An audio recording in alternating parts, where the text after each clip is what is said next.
Okay, now we are going to begin with the different methods of separation. Now already we have seen that the mixtures need to be separated when there are two or more components present in it. But the method of separation depends upon the state of the constituent, whether it is in solid form, gaseous form or liquid form. So depending on that, the methods of separation differs. So the first one which we are going to talk about is solid mixtures. So the first process is winnowing. This process is an agricultural method which is being used for removing the chaff from the grain. Now what is chaff? Chaff is the outer coating of the grain which get loosened up after they have been dried.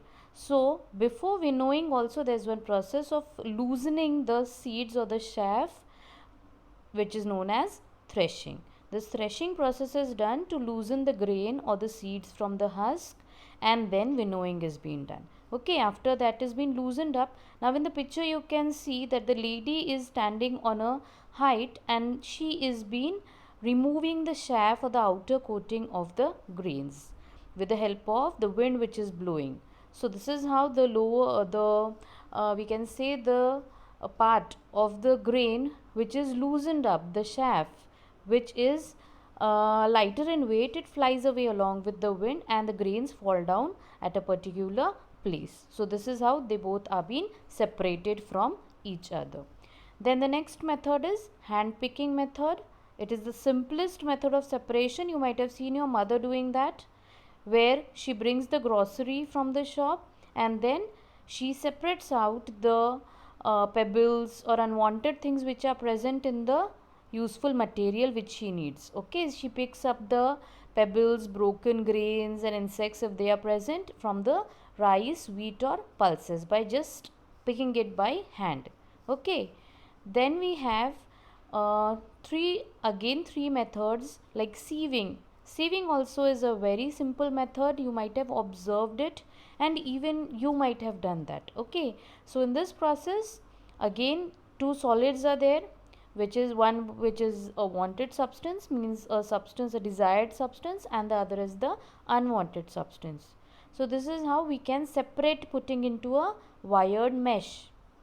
A wired mesh is being used in which the constituent or a mixture is being put and then we just shake it, and this is how the particles of different sizes get separated from each other. Okay, then the next method is the magnetic method, in which, for example, if we say there are iron fillings and sulfur, it's given in the slide, you can see, if they have been mixed together and we want to separate them.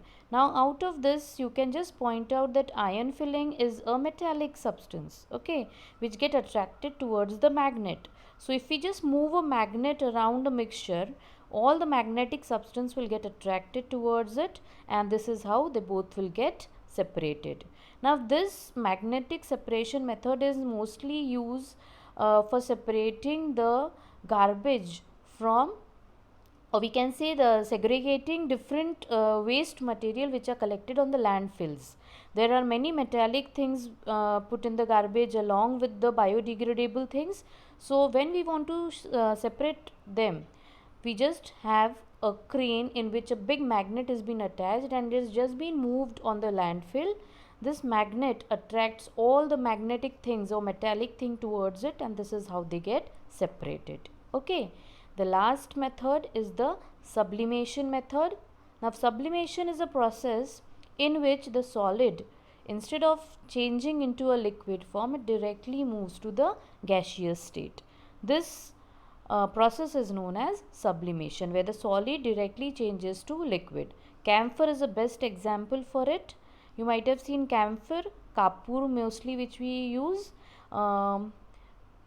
during our prayers. So that gets we evolved out in a gaseous form when we burn it. Okay, so this process is known as sublimation. Now how can it be used for cleaning or separating the mixtures?